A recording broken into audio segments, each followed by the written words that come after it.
Morning students, welcome to our new video and our new chapter is chapter 10 first aid and good or bad touch. First you know what is first aid. Help given to a sick or injured person before arrival of a doctor is called first aid.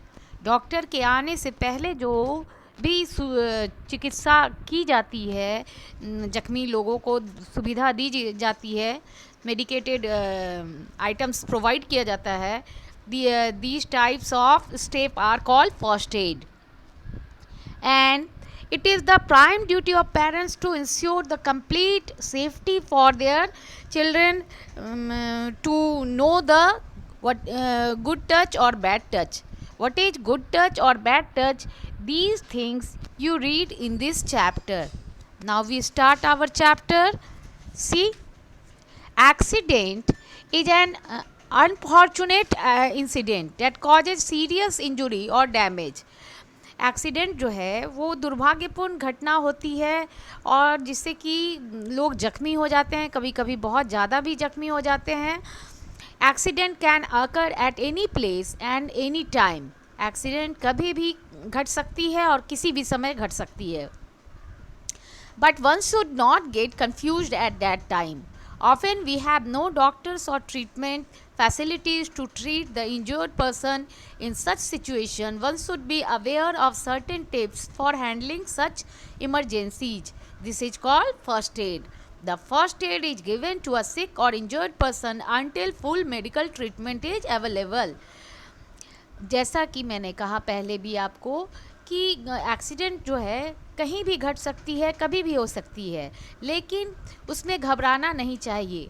जब अगर doctor या treatment facilities वहाँ पे जहाँ पे जख्मी लोग हैं सुविधा वहाँ मौजूद नहीं है, तो उस सिचुएशन में, परिस्थिति में लोगों को थोड़ी बहुत ज्ञान होनी चाहिए कि फर्स्ट एड में क्या क्या क्या जो है, अगर जख्म को किसी को होता है तो उसमें पहले क्या क्या उसकी सफाई करनी चाहिए, कौन सा क्रीम लगाना चाहिए. फर्स्ट ट्रीटमेंट जो होता है वही फर्स्ट एड कहलाता है. उसकी जानकारी, थोड़ी बहुत समझदारी लोगों को होनी चाहिए ताकि लोग पहले ही थोड़ी बहुत उसका इलाज मेडिकेशन कर ले और तब उसके बाद जो है डॉक्टर के पास जाए. Let us discuss these tips. क्या क्या है इसके tips. In case of A minor cut and injury. जब आपको हल्का कट फट गया हो, जख्म हो गया हो, तो उसमें क्या करना चाहिए. Clean the injured portion with a small piece of cotton soaked in Dettol or any other antiseptic. उसकी सफाई करनी चाहिए रुई से लेकर किसी एंटीसेप्टिक, डिटॉल, ये सब को जो है उसमें, या टिंचर जो होता है उसको रुई से डुबोकर उस जगह को साफ करना चाहिए. जख्म को keep a thick piece of cotton over the wound and press it gently with your thumb. अगर खून बहुत बह रहा है तो मोटा कॉटन का टुकड़ा, रुई का टुकड़ा लेकर उस जगह को जहाँ से आपका खून निकल रहा है, अगर अंगूठा कटा है तो अंगूठा में लेकर दबाना चाहिए कॉटन से ताकि खून का बहाव रुक जाए. Wash all dirt around the wound. और जितनी भी गंदगी है जख्म के आसपास उसको साफ कर देना चाहिए डिटॉल से.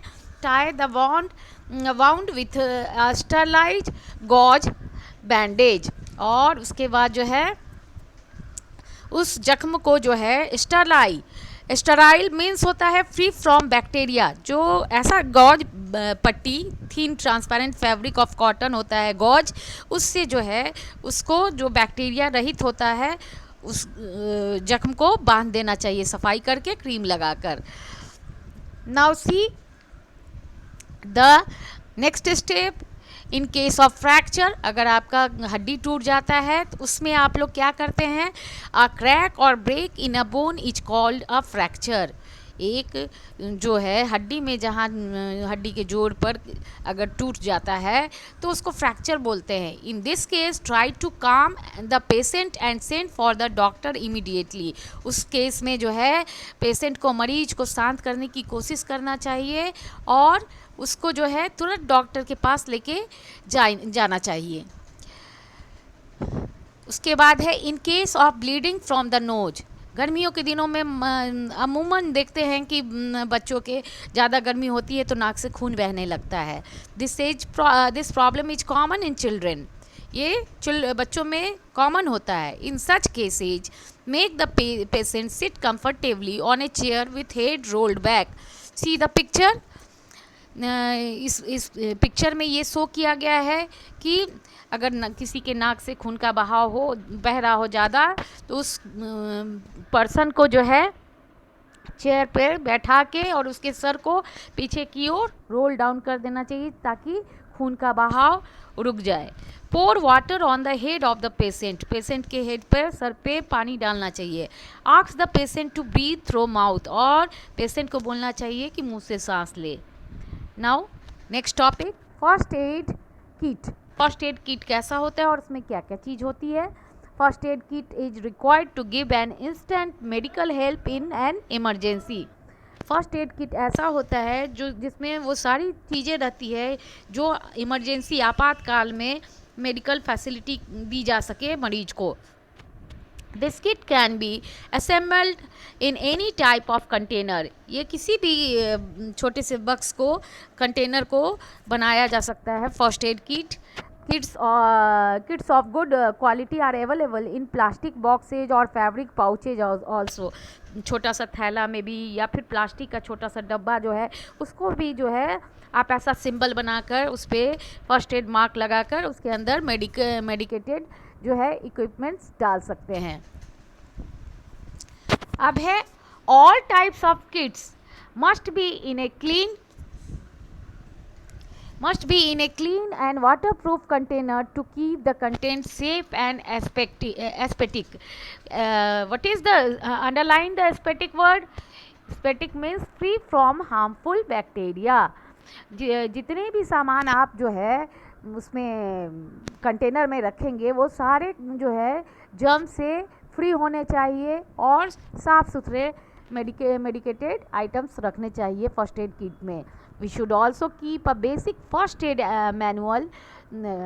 We should also read the manual completely to understand how to use the contents of the first aid kit. और हमें इन सब दवा की जानकारी भी होनी चाहिए मैनुअली कि किस दवा को किस चीज़ पर जख्म पर लगाना है और किस बीमारी के लिए देना है। Children can take help from their parents. और इसके लिए बच्चे अपने माता पिता से इसकी जानकारी ले सकते हैं। Following contents can be kept in A first aid kit. देखिए इसमें कौन कौन से कंटेंट्स जो है सामान रख सकते हैं फर्स्ट एड किट में। First, a roll of cotton wool. रुई का जो है रोल रखना चाहिए। Plasters in a variety of different sizes and shapes. Bandage, safety pins, sticky tape, चिपकाने वाला टेप, एंटीसेप्टिक क्रीम और डिटॉल, पेन रिलीफ ऑइंटमेंट, दर्द से छुटकारा पाने के लिए क्रीम और उसका जो है दवा रखनी चाहिए। We should check the contents of the first aid kit regularly to ensure that medicines etcetera are with their use by dates. और हमेशा जो है हर थोड़े समय बाद मेडिकल जो फर्स्ट एड किट है उसमें ये you all have to make sure that the medicines are not expiry. उसमें देखना चाहिए कि कब उसका मैन्युफैक्चर हुआ है दवा का और कब जो है वो एक्सपायर कर रहा है। अगर वो उसका एक्सपायर डेट आ गया है तो उन दवाओं को मेडिकल इक्विपमेंट बॉक्स से हटा देना चाहिए फर्स्ट एड किट से। इमरजेंसी नंबर्स, आप लोगों को कुछ एक इमरजेंसी आपातकाल सेवा जो नंबर दी गई है गवर्नमेंट की तरफ से उसकी भी जानकारी होनी चाहिए ताकि जब कभी आपके यहाँ कोई ऐसी दुर्घटना हो या आपका इमरजेंसी हो तो आप उस नंबर को डायल कर सकें और हेल्प ले सकें। Emergency telephone numbers allow a caller to contact a local emergency service for help. Here is a list of emergency contact numbers. First देखिए टेलीफोन नंबर 100 डायल करेंगे तो वो इमरजेंसी सर्विस है पुलिस कंट्रोल रूम का। जितने भी police से related आपको फैसिलिटी अवेलेबल चाहिए तो आप 100 नंबर डायल कर सकते हैं। 101 fire service station, 102 ambulance helpline, ambulance की सहायता ले सकते हैं 102 पे, 108 पे डिजास्टर मैनेजमेंट, 181 पे वुमेंस हेल्पलाइन है, एंड 1098 है, वो है आपका child abuse hotline. Now our last topic is good touch or bad touch. See, in the present social structure, it is necessary to know about a good touch or a bad touch.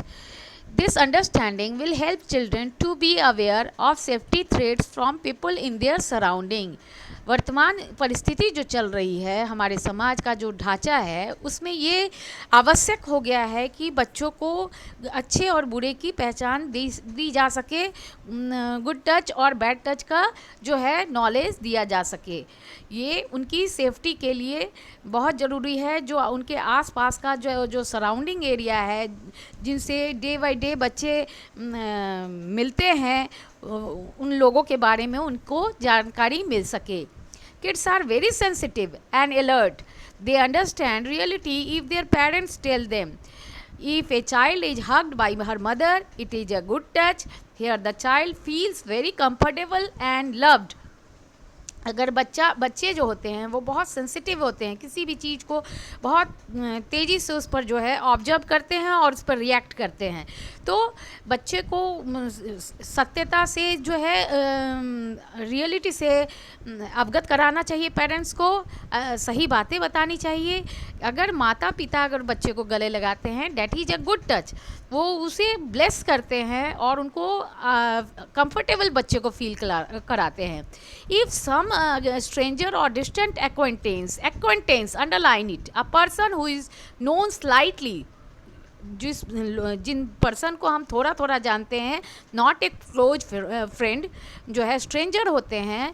तो कहने का मतलब है कि if some stranger और distant acquaintance touches a child in a way which the child does not like, it is a bad touch. कि अगर कोई अपरिचित आदमी आकर बच्चे को छूता है या कोई चीज़ ऑफ़र करता है, उनको ग्रीट देता है, लालच देता है और तब उनको छूता है, that is called bad touch. If a child remains aloof, irritated and Sai, parents should not ignore it. अगर आपका बच्चा जो है अकेला रहना पसंद करता है, परेशान रहता है, शर्मीला है, आपसे बातें छिपाता है, तो पेरेंट्स को चाहिए कि बच्चों को कंफर्टेबल फील कराते हुए उनसे सही जानकारी ले, उनका फ्रेंड बने और उनसे जो है अच्छी बुरी बातें को बारे में उनको knowledge they. They must talk to the child very politely. Here the role of parents becomes very important. यहाँ माता पिता का जो रोल है वो बहुत महत्वपूर्ण होता है बच्चों के लिए. They should talk to the child openly. उनसे खुलकर बातें करनी चाहिए. It is the prime duty of parents to ensure the complete safety of their children. ये माता पिता की जिम्मेदारी होती है कि वो अपने बच्चे की सुरक्षा का जो है ध्यान रखे. First, you all have to promise me that you are going to remember. You all are safe in future. We request the parents to talk to the children at home every 6 months to remind them to be safe. Everybody know their mummy or papa about any problem. They should inform their parents and discuss about the problems, because parents are the first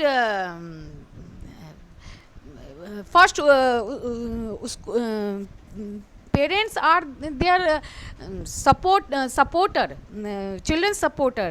That's why you should all discuss anything to your parents. Let him know about any problem. First, what is bad touch.